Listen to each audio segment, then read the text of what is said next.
ये डूरंड रेखा वही है जिनके नाम पर डूरंड कप का आयोजन होता है। तो कमेंट सेक्शन में आप बताइएगा, हम लोगों ने डूरंड कप के बारे में कंप्लीट देखा था, कंप्लीट सब समझा था। तो डूरंड कप का आयोजन किन के नाम पर होता है, उनका पूरा नाम क्या है? जो ब्रिटिश काल में ब्रिटिश भारत में सचिव हुआ करते थे, तो कमेंट में बताइएगा उनका पूरा नाम क्या है। हम लोगों ने डूरंड कप जो टूर्नामेंट होता है उस वीडियो में कंप्लीट उनके बारे और कंप्लीट डूरंड कप के बारे कंप्लीट समझा था। जय हिंद, स्टडी बसीरा के नई वीडियो में आप सभी का हार्दिक स्वागत है। चैनल पर नए तो चैनल को सब्सक्राइब कर लीजिएगा। अब वीडियो अगर पसंद आता है तो वीडियो को लाइक और शेयर भी कर दे चलिएगा। चलिए स्टार्ट करते हैं। आज का पहला प्रश्न पहला है मलाला दिवस। मलाला दिवस कब मनाते हैं? 12 जुलाई को। 12 जुलाई को प्रत्येक वर्ष अंतर्राष्ट्रीय मलाला दिवस मनाते हैं। यह मलाला दिवस क्यों मनाते हैं? मलाला दिवस मनाते हैं महिला शिक्षा को बढ़ावा देने के लिए, और इसकी घोषणा जो यूनाइटेड नेशन ने 2013 में की थी। 2013 में किसके नाम पर? तो मलाला यूसुफजई, जो पाकिस्तानी एक अभी तो महिला हो गई है, लड़की थी मलाला यूसुफजई, जिसे कि 2012 में तालिबानियों ने गोली मारा था। इसे शिक्षा से रोकने के लिए, शिक्षित होने से रोकने के लिए इसे गोली मारा था। इसके सिर में गोली लगी थी, इनके जो सिर में गोली लगी थी मलाला यूसुफजई की, परंतु करिश्मा हुआ, यह बच गई। मलाला यूसुफजई के नाम और एक रिकॉर्ड है, सबसे कम उम्र में नोबेल पुरस्कार प्राप्त करने वाली विश्व की पहली है ये। 17 वर्ष के उम्र में इन्हें नोबेल पुरस्कार मिला था। किस क्षेत्र में? शांति के क्षेत्र में। 17 वर्ष की उम्र था। 2014 में इन्हें पुरस्कार मिला था, ये भी ध्यान रखिएगा। किसके साथ संयुक्त रूप से? तो भारत के कैलाश सत्यार्थी के साथ। भारत के कैलाश सत्यार्थी के साथ मलाला यूसुफजई को 2014 में नोबेल पुरस्कार मिला था। इनका जन्म जो है 12 जुलाई 1997 में हुआ था। 1997 में पाकिस्तान में हुआ था। 12 जुलाई 1997 में हुआ था इनका जन्म, मलाला यूसुफजई का। तो कंप्लीट डिटेल मैंने बताया यहाँ। मलाला दिवस क्यों मनाते हैं? महिला शिक्षा को बढ़ावा देने के लिए। 2013 में इसकी घोषणा की गई थी यूनाइटेड नेशन द्वारा, और तब से अब तक अंतर्राष्ट्रीय मलाला दिवस मनाया जाता है। चलिए नेक्स्ट देखते हैं। संविधान हत्या दिवस। संविधान हत्या दिवस अभी वर्तमान में घोषित किया गया है 25 जून को मनाने के लिए। 25 जून को संविधान हत्या दिवस के रूप में मनाने की घोषणा वर्तमान सरकार द्वारा घोषित की गई है। इसका यह नोटिफिकेशन भी आया हुआ है।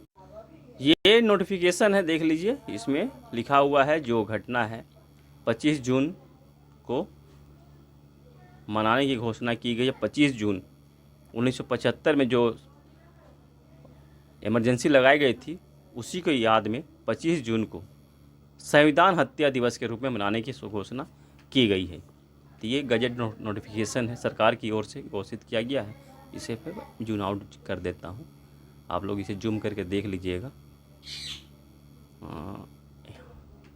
चलिए इसके बारे में थोड़ा डिटेल समझ लेते हैं। क्यों घोषणा की गई है? 2024 में इसकी घोषणा की गई।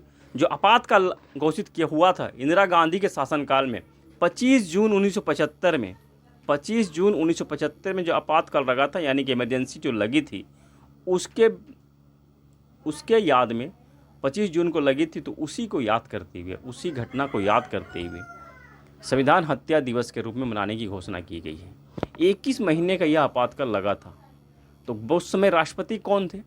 तो राष्ट्रपति थे फ़खरुद्दीन अली अहमद। और प्रधानमंत्री कौन थी? प्रधानमंत्री थी स्वर्गीय इंदिरा गांधी जी।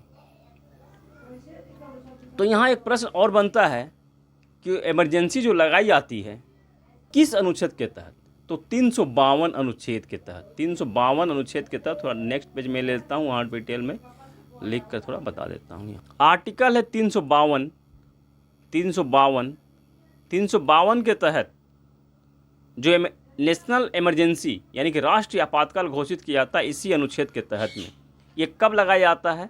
352 के तहत जो राष्ट्रीय आपातकाल लगाया जाता है, कब लगाया जाता है? किसी युद्ध की स्थिति में बाहरी देश के कुछ देश के साथ अगर युद्ध हो रहा है, उस समय लगाया जाता है। बाहरी आक्रमण होने की आशंका है, उस समय लगाया जा सकता है। और देश के अंदर ही अगर सशस्त्र विद्रोह, शस्त्र के साथ कोई विद्रोह, बहुत बड़ा विद्रोह हो रहा है, तो उस समय इसका उपयोग किया जा सकता है 352 का, और राष्ट्रीय इमरजेंसी लगाई जा सकती है। राष्ट्रीय आपातकाल जो है मंत्रिमंडल की सलाह पर राष्ट्रपति लागू करते हैं, और यह पहली बार जब लगता है तो ये 30 दिन के लिए रहता है, 30 दिन के लिए लगता है। 30 दिन के बाद पार्लियामेंट से इसे अनुमोदन लेना पड़ता है, पार्लियामेंट से इसे अनुमोदित करना पड़ता है। तो उसके बाद वह अगले 6 महीने तक कंटिन्यू रह सकता है। 6 महीने के बाद फिर से अगर कंटिन्यू रखना है तो वो पार्लियामेंट से अनुमोदन लेना पड़ता है। राष्ट्रीय आपातकाल जो असीमित समय के लिए भी लगाई जा सकती है। तो ये इस तरह से जो मैं पॉइंट बता रहा हूँ, यहाँ से प्रश्न, इस तरह के प्रश्न बनते हैं। तो नेक्स्ट है और कौन कौन सी इमरजेंसी है। एक 352 हो गया, दूसरा हो जाता है 356। यह क्या है? यह स्टेट इमरजेंसी है। इसे राष्ट्रपति शासन भी कहते हैं, प्रेसिडेंट रूल भी कहते हैं, जो कि स्टेट में, किसी भी स्टेट में, किसी राज्य में कोई स्थिति अगर उत्पन्न होती है तो इससे 356 का प्रयोग किया जाता है। और यह किसी भी स्टेट में, हम लोगों ने सुना होगा कि इस स्टेट में राष्ट्रपति शासन लागू हो गया, तो यह हमेशा लगता रहता है, ये हमेशा यूज होता रहता है। स्टेट इमरजेंसी अधिकतम 3 साल तक लगी रह सकती है, 3 साल तक, और जो है ये असीमित समय तक भी लगी रह सकती है। 352 असीमित समय तक, और 356 यानी कि स्टेट इमरजेंसी मैक्सिमम 3 साल तक लगी रह सकती है।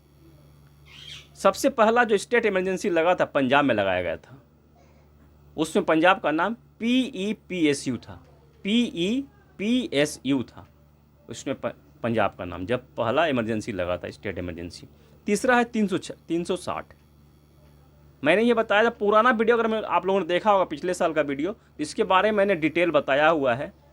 तो 301 अगर याद रखने के लिए 352 अगर एक याद रहता है, 352 में प्लस करते जाइए, +4 करते जाइए, 352 + 4 356, 356 + 4 360।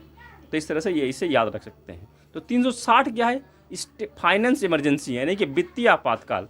देश में अगर वित्तीय आपातकाल होता है, फाइनेंस, देश के पास सरकार चलाने के लिए, देश चलाने के लिए पैसे की बहुत ज़्यादा कमी हो जाती है, तो इस समय यह फाइनेंस आपातकाल लगाया जाता है, फाइनेंस इमरजेंसी लगाई जाती है 360। चलिए, आशा करता हूँ यह क्लियर हो गया होगा एक एक पॉइंट। चलिए अपने मेन पेज पे चलते हैं हम लोग। अब मेन पेज हम लोग का क्या था? संविधान हत्या दिवस 25 जून को मनाने की घोषणा की गई है। तो संविधान दिवस कब मनाते हैं? संविधान दिवस मनाते हैं 26 नवंबर को।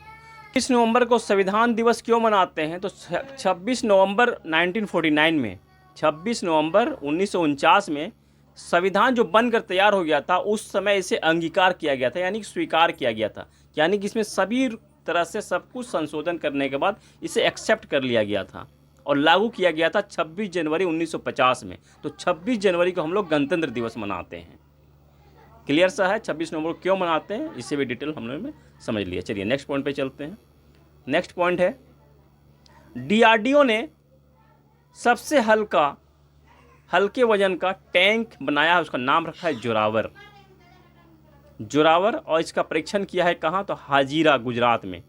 हाजीरा में इसका परीक्षण किया गया है, गुजरात के हाजीरा में परीक्षण इसका किया गया है। और 25 टन का यह, इसका वजन जो है करीब 25 टन है। और इसके तैनात किया जाएगा लद्दाख में, जो चीन का बॉर्डर है, लद्दाख से सटा हुआ उस क्षेत्र में इसे तैनात किया जाएगा। और 2027 तक कंप्लीट सेना में इसे शामिल करने की योजना है, 2027 तक। और इसका निर्माण जो है, इसका तो टेस्टिंग जो है DRDO ने बनाकर टेस्ट कर लिया है। अब इसे बनाया जाएगा, कौन सी कंपनी बनाएगी? तो लार्सन एंड टुब्रो कंपनी बनाएगी, लार्सन एंड टुब्रो इसे कंपनी इसकी बनाएगी। चलिए नेक्स्ट पॉइंट पे चलते हैं। नेक्स्ट पॉइंट है, Austrian grand prix formula 1 car 2024 किसने जीता है? तो यह जीत लिया है जॉर्ज रसेल ने। और जॉर्ज रसेल किसके ड्राइवर हैं? तो मर्सिडीज़ के ड्राइवर हैं ये। फार्मूला 1 कार रेस के मर्सिडीज़ के ड्राइवर हैं ये। सिंपल सा है। चलिए नेक्स्ट पॉइंट पे चलते हैं। नेक्स्ट पॉइंट है प्रोजेक्ट परी। प्रोजेक्ट परी की शुरुआत जो है संस्कृति मंत्रालय द्वारा की गई है, संस्कृति मंत्रालय द्वारा की गई है। इसका काम क्या है? तो भारत में जो कला हैं, कलाकृतियाँ हैं, उसको बढ़ावा देने के लिए इस प्रोजेक्ट को लॉन्च किया गया, स्टार्ट किया गया है। परी का जो फुल फॉर्म होता है पब्लिक आर्ट ऑफ इंडिया। परी का फुल फॉर्म है पब्लिक आर्ट ऑफ इंडिया। वर्तमान में 2024 में नई सरकार में 18वीं लोकसभा में संस्कृति मंत्री कौन है? मिनिस्टर ऑफ कल्चर कौन है? तो गजेंद्र सिंह शेखावत। गजेंद्र सिंह शेखावत संस्कृति और पर्यटन मंत्री हैं। वीडियो अगर पसंद आ रहा है तो वीडियो को लाइक करते चलिएगा। चलिए नेक्स्ट पॉइंट पे चलते हैं। नेक्स्ट पॉइंट है लेबनान और इजराइल की सीमा को क्या कहते हैं? ब्लू लाइन कहते हैं। तो इजराइल में जो अभी इजराइल और फिलिस्तीन का जो युद्ध चल रहा है उसमें लेबनान का भी इजराइल के साथ थोड़ा कॉन्फ्लिक्ट चल रहा है, तो इसलिए यह प्रश्न बन सकता है। तो ब्लू लाइन कहते हैं ये इजराइल और लेबनान को सीमा रेखा को। तो उसी तरह से उत्तर कोरिया दक्षिण कोरिया के सीमा रेखा को क्या कहते हैं?